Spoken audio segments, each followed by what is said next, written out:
Pikiran yang tertutup sangat berbahaya ketika dia bicara. Ketika pikiran diam, seluruh alam semesta akan menyerah.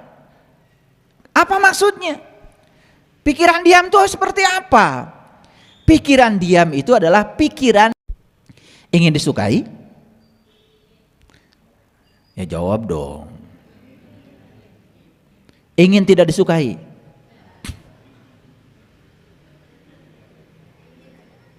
Makanya pertanyaan ini menjebak. Ingin disukai berarti tidak ingin tidak disukai. Bodoh juga. Tetapi upaya untuk disukai ya boleh. Tetapi jangan ingin semua orang suka sama kamu. Itu masalahnya. Karena tidak mungkin semua orang setuju sama kita. Sama, saya bikin YouTube, tidak semua orang setuju yang saya bicarakan. Ya nggak apa-apa. Dan saya tidak akan berubah ketika ada yang tidak setuju. Itu jadi kritikan buat saya supaya saya lebih bijaksana ketika bicara. Saya pandang secara positif saja. Makanya saya terima yang setuju, saya terima juga yang tidak setuju. Makanya saya tenang-tenang saja. Ngerti maksud saya? Oke.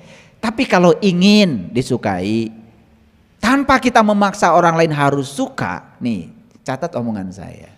Satu, belajar penuh perhatian pada orang. Ketika orang lain diperlakukan seperti kamu perlakukan diri kamu sendiri, saya kira semua akan lebur, semua akan cair. Sebetulnya orang lain tidak suka sama kita karena kita tidak bisa memperlakukan orang lain seperti kita memperlakukan diri kita sendiri. Kita ingin diperlakukan orang lain terhormat, tetapi kita tidak punya perasaan untuk memperlakukan orang lain terhormat. Ini soal perhatian. Yang kedua, berikan pengaruh yang baik. Siapapun orang yang ngasih pengaruh yang baik pada seseorang, saya yakin akan dirindukan. Saya senang kalau ketemu Bunda A, Ayah B. Kenapa? Karena kalau ketemu beliau itu, saya tuh jadi semangat, bergairah. Saya bingung jadi tercerahkan, saya gelap jadi diterangi. Kan ada orang yang bawaannya kalau kita bingung malah tambah bingung ketemu dia. Betul nggak? Iya. Ada orang yang bawaannya kita benci pada si A malah dikasih pupuk yang luar biasa semakin benci. Si A itu oh iya betul. Wah. Yang ketiga percaya diri. Nih saya kasih tahu ya. Kalau kita sudah percaya pada diri kita sendiri, maka alamiahnya orang lain percaya sama kita. Dan orang-orang yang dirinya sendiri saja sudah tidak dipercaya oleh dirinya, jangan berharap orang lain akan percaya sama kamu. Yang keempat, ramah. Apa susahnya sih? Ramah.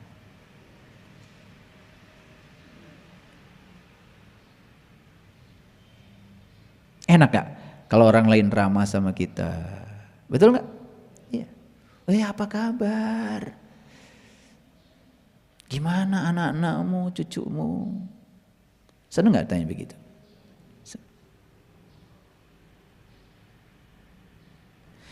Yang kelima, tenang dalam bicara. Penting. Karena orang yang tenang dalam bicara, ketenangannya sendiri itu sudah 50% memberikan solusi pada orang lain. Ya. Itu aja syaratnya kalau ingin disukai. Jadi kesimpulannya, ketidaksukaan dan kesukaan pada orang lain itu berasal dari apa tadi? Dari sini, dari pikiran. Jadi oleh karena itu, tugas kita sekarang adalah mengubah pikiran kita supaya jangan ada lagi yang kita tidak suka. Karena yang tidak suka akan menimbulkan sebel, sebel menimbulkan benci, berikutnya timbul amarah. Kalau sudah amarah, mulai akan menghantam fisik kita sendiri. Nih saya kasih tahu, sudah ditemukan risetnya, migrain, hipertensi, ya, mah, teu cager-cager. Itu semua berasal dari amarah. Makanya hari ini saya akan berikan ilmu luar biasa. Karena nanti akan saya kasih tahu gimana caranya mengubah amarah menjadi cinta. Bisa. Karena amarah itu energi. Bisa. Yuk, tahap demi tahap dulu.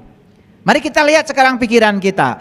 Berulang kali saya sering mengatakan bahwa pikiran ini ibarat parasut. Parasut tahu? Ya, orang terjun payung, parasutnya terbuka. Dia kendalikan tuh. Mau hinggap di mana bisa. Tapi orang terjun payung, parasutnya nggak terbuka, dia akan jatuh nyungsep. Kita sering jatuh, kenapa? Karena pikiran kita tidak terbuka.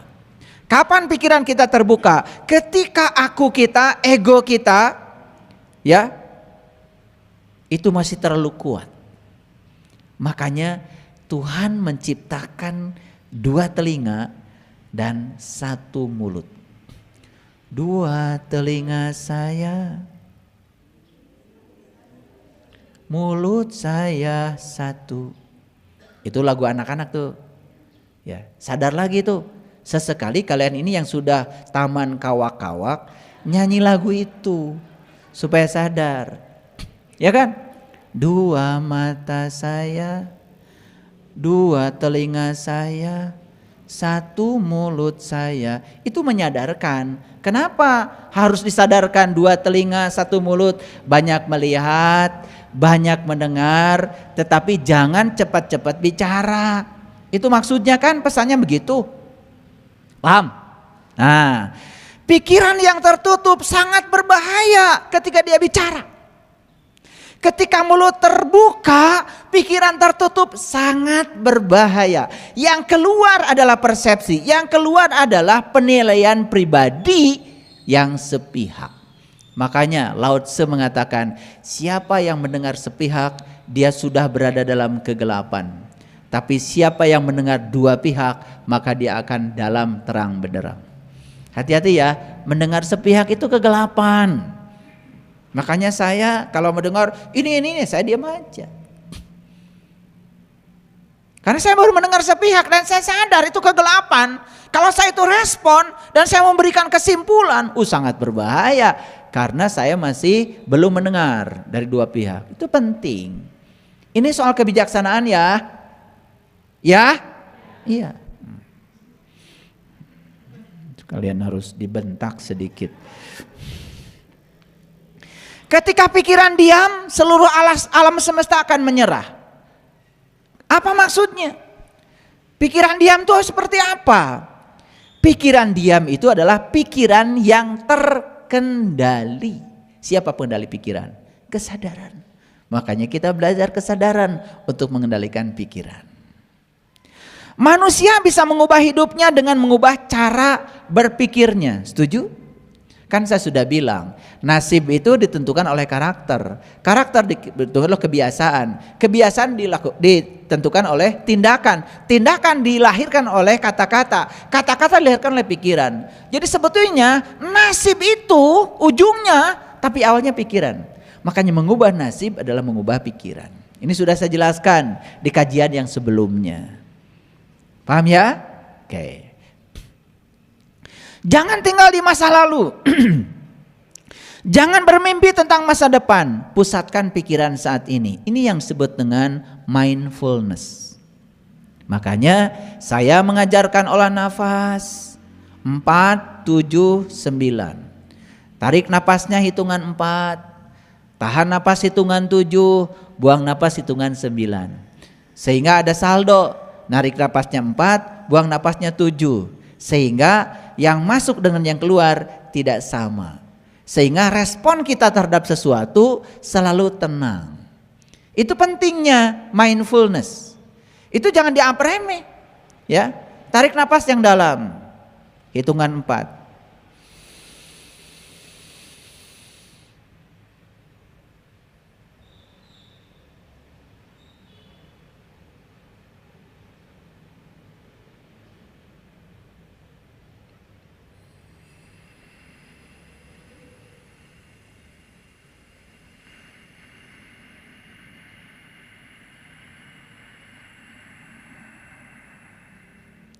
buang napasnya lebih lambat lagi.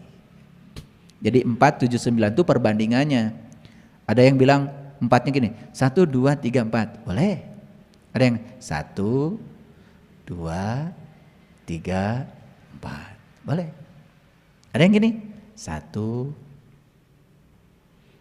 2, 3, 4. Kalau tarik napasnya begitu, jedanya berarti tahan napasnya juga menggunakan hitungan yang tadi. Buang napasnya pakai hitungan yang tadi. Semakin lambat kita bisa membuang napas, semakin tenang. Nah, itu yang disebut dengan responsif tetapi tidak reaktif. Kan bahaya ya, ketika orang yang reaktif itu belum selesai orang lain bicara, dia sudah memanggil kesimpulan, sudah marah-marah lagi. Wah, itu ya. Makanya yang seperti itu pasti migrain, hipertensi, ya toh? Pasti itu sudah jelas. Ya berikutnya tuh diabetes itu udah turunannya. Baik, lanjut dulu. Kesibukan itu selalu berhasil menaklukkan pikiran-pikiran negatif. Nah, itu sebabnya latihan untuk mempositifkan pikiran, sibuk aja. Makanya saya kasih tahu ya, jangan titipkan pekerjaan pada orang yang banyak waktu, gak akan beres. Titipkan pekerjaan pada orang sibuk. Ternyata riset membuktikan semua orang sibuk dikasih pekerjaan apapun selesai. Dan orang yang banyak waktu dikasih pekerjaan apapun mual beres. Karena suka menunda. Dan orang yang menunda itu orang yang sombong. Di Quran surat Al-Kahfi Allah mengatakan, janganlah kau mengatakan besok masih ada waktu. Karena semua penderitaan berasal dari menunda.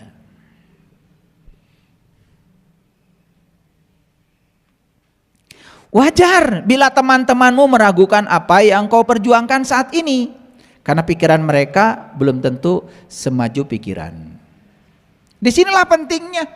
Jangan terpengaruh oleh pikiran orang. Disinilah pentingnya kita menjadi diri sendiri. Itu namanya percaya diri. Jangan setiap orang berbicara direspon. Nah, ketika pikiran kita menjadi tawanan pikiran orang lain, selama itu kita akan gagal menjadi diri kita sendiri. Itu penting.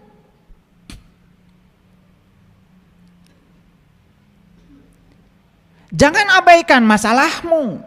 Abaikan pikiran-pikiran negatifmu tentang masalahmu. Jadi sebetulnya yang suka memperdalam masalah kita, sebetulnya pikiran negatif tentang masalah, kan sebetulnya bukan masalah itu sendiri.